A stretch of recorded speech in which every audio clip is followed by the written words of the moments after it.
in another way. Do you like to elaborate at least on this particular problem?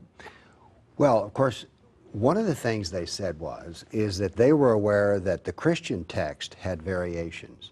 And if Islam was to be the totally superior in every way, then this variation had to be done away with. And it's important here, it had to be done away with. But there was a recognition that there are different variations here. Well, the variations, of course, that you're talking about in the Greek text or the manuscripts of the New Testament, actually, we have thousands of those that when we put them together, we come close to about 98% of what they all agreed on, and therefore we know what the Bible is teaching. Yet, the copyists of the Bible were honest enough, and I say that all the time, that they would put a footnote to point out something to you. However, there isn't any doctrinal issue to be concerned about. The doctrine of Christianity is still the same, the belief is still the same.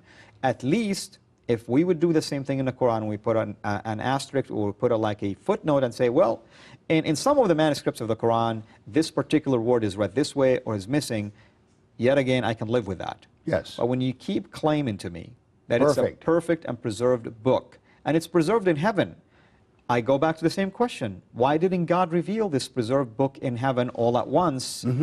We and you and I will be saving ourselves this trouble of discussing something like this. There's also the thing of there's something that doesn't line up right. If the Quran was so important, and Muhammad consistently said it was important, then why didn't he do all of this work?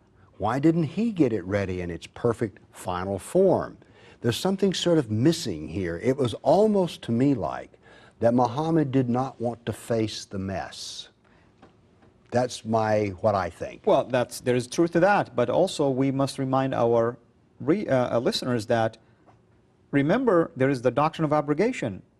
Every time Muhammad is faced with a dilemma, he will come up with a verse to solve that problem. So for Muhammad to close the canon in his lifetime, he would have put himself in a troubling situation, because he is now forced to live with whatever he said.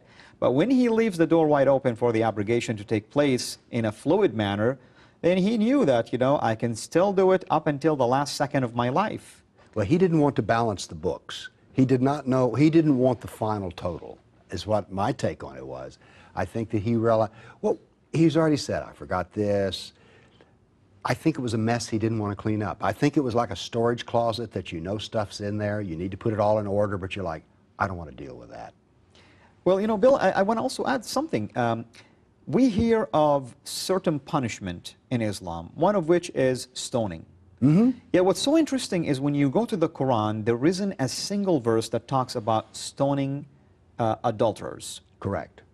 We know that Muhammad basically copied this very law of retaliation basically from the Jewish law and from the Torah. Exactly. Omar always complained that he did hear this verse from the Prophet. In fact, it talks about an older man and older woman to be stoned. Right.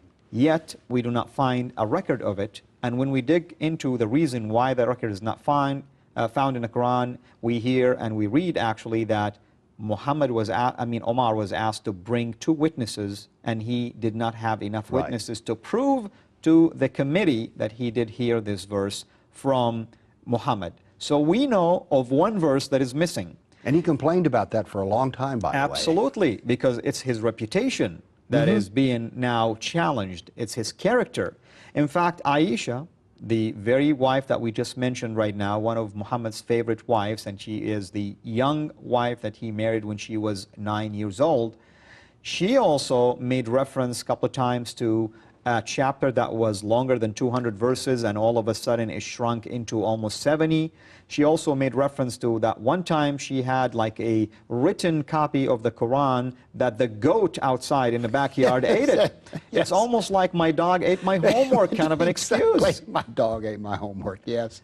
So that's basically what we're faced with. And by the way, people need to know that Aisha was more than the wife of Muhammad, the favorite wife. She was also the greatest source of Hadith traditions. That is very true.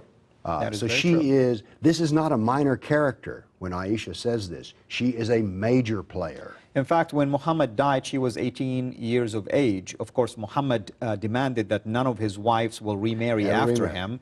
And of course, she lived the rest of her life. And certainly she contributed a lot to the Sunnah and to the Hadith traditions of Muhammad. Now, I want to move now from the first recension to the second recension when Uthman, basically the third caliph, or we call him the governor, about almost now we have 15 to 20 years after the death of the Prophet. So technically speaking, the Quran has been now preserved both in written form and in memory about 45 years or so.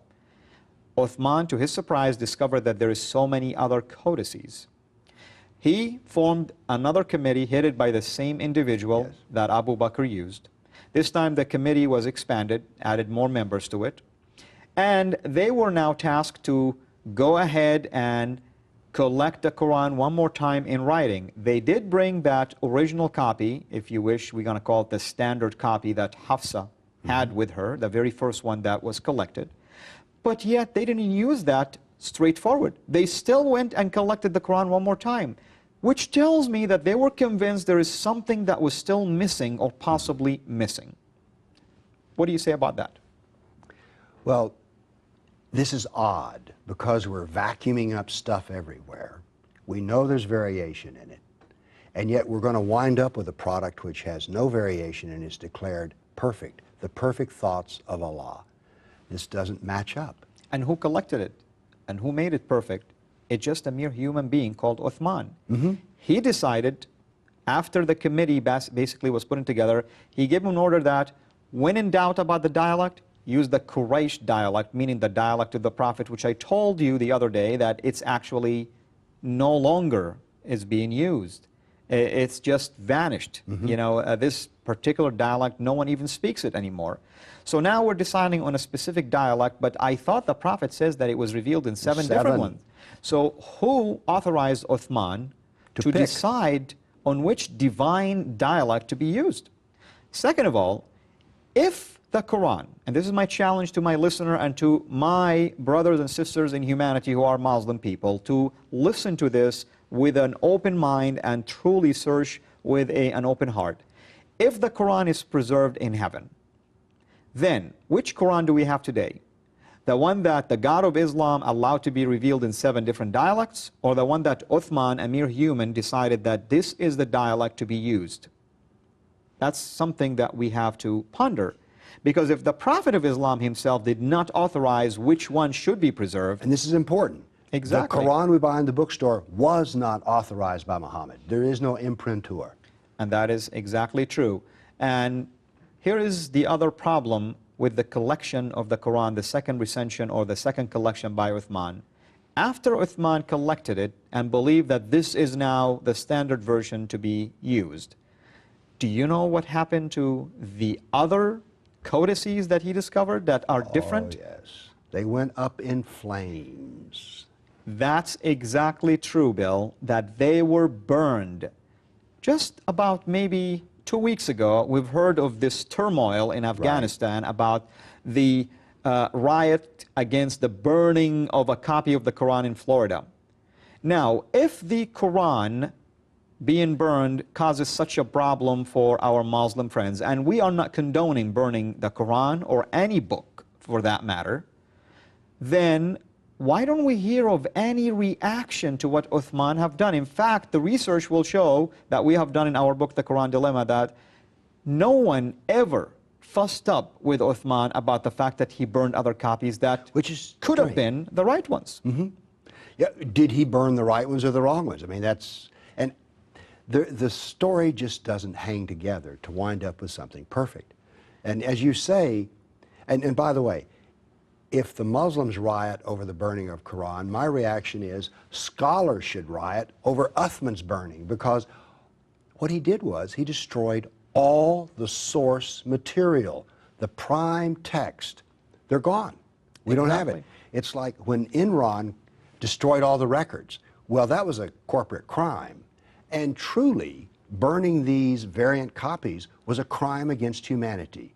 And it destroyed the original record. Exactly, because what if there was a command in one of those burned copies that will benefit a Muslim person today? Something that will help him in earning more good deeds. We never know. How would we know? Exactly. But now, we do know Aisha said there was stuff that wasn't, there were verses that were not put in. So we know what you say is true. And Bill, and I tell my viewers, everything we're talking about, whether it's mentioned in our book, The Quran Dilemma, or even in a study that Bill has done, and by the way, Bill, why don't you introduce your website so the viewers can go to it and learn more? I have a website called, of course, www, but it's politicalislam.com. And you'll discover that I also have a Quran, which is very different from the Quran Dilemma, but the two complement each other. But exactly. So I want to tell my viewers that there are resources available for them to go and investigate everything we are The history you're talking stating. about, Al is not making this up. This material is well known to scholars. These may be new to you, but nothing that's been said here is a secret. Exactly. At all. And our point actually is to help you hear it at least in the English language, because we realize most of the scholarly work that we're referring to actually is done in Arabic. So our goal is try to help you at least hear what these resources has, but we still encourage you to try to go and investigate it on your own. Now, we are troubled because Uthman basically burned all of the other codices and kept one that we can call the Uthmanic revised version. And I emphasize it's revised because Uthman decided certain things. Now remember the original copy that was done, Hafsa's? Do you know what happened to that? After Hafsa's death, actually, there was one of the Umayyads caliphate or governors. He asked her brother Abdullah to bring him that copy. And without even comparing that copy to the Uthmanic one, he burned it. He burned it. And it says he burned it out of fear that it may contradict the copy that Uthman put together. Another crime, an intellectual crime. This is troubling. Well, it's because criminal. we have basically a number of historical records that could have helped not just us as scholars or other scholars, but it could have helped a Muslim individual to learn what exactly did God wants from me to do. And that's the dilemma basically that we would like to raise, and we would ask and challenge our Muslim viewers to go and investigate and offer us not just an answer, but offer themselves also an answer. Is this the perfect Quran, the perfect book that we're trying to follow? I can tell you from my own story, it is not that perfect at all. It is not the book that I assumed it to be. It is not the record that I myself was hoping that it will be the guide for my life, that it will lead me to paradise. Unfortunately, it wasn't leading me anywhere. And, you know, Bill, as always, these are very interesting topics. We are approaching, unfortunately, the end of our show. However, I promise my viewers that we will continue with our critique and analysis in a scholarly way of the Quran and the many teachings that are found in it, especially things that relate to issues of radical Islam, Jihad, and Sharia law. Once again, I would like to thank all of my viewers for watching us on this new show, The Islamic Dilemma. And I encourage you, as usual, to go to the website that is shown on the screen right now and send us your emails and also send your questions, suggestions, or comments. Until then, we are hopeful that you have enjoyed the discussion that we had, and also hopefully you will find it informative and educational. Until the next episode, I'm your host, Al Fadi. Mega blessings to you.